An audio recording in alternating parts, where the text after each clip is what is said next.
Joseph. Okay, good afternoon everyone.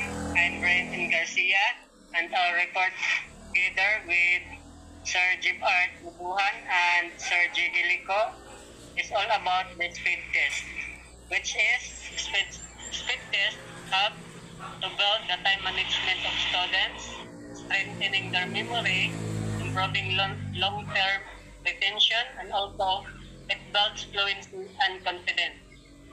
And it helps students to reduce their hesitation in applying knowledge.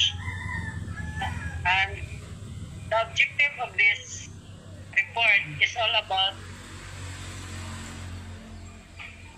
next sir. So the objective of this report is to assess how quickly a test taker is able to complete the items with a set time period. And also, to measure the person's ability to process information quickly and accurately while under duress. And the example of the speed test consists of exposition of things that should be finished inside the period limit. And the example of speed test must be discussed by Sir G. Dilico.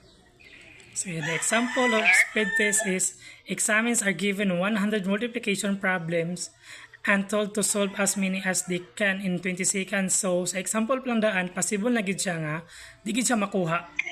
Nga bisag unsa ka sayon sa speed test di ay kung ang seconds ra gid, kung ang minutes ra gihatag sa tong instructor, possible di gid nato na makuha siya kay daogon na ta perminti sa time limit. So another might be as 10 case stacks where examiners are given at least of 105 digits ring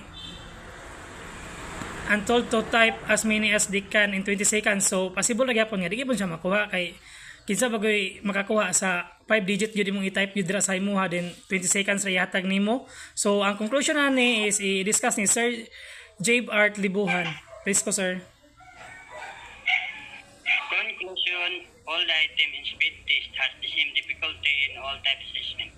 In order to catch up a learner o a student nga ma-reach niya ang time nga makapasa niya yung test or task niya sa isip o sa ka-estudyante, mag-research sa daan or mag-study after the instructor will meet them in a day.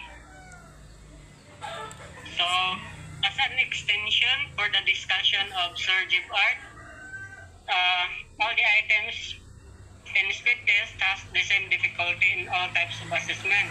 So, we can believe that the speed test is very difficult yet kay laliman ka in 100 items, you can answer it within 20 seconds. So, in the speed test, you can try your knowledge during the exam.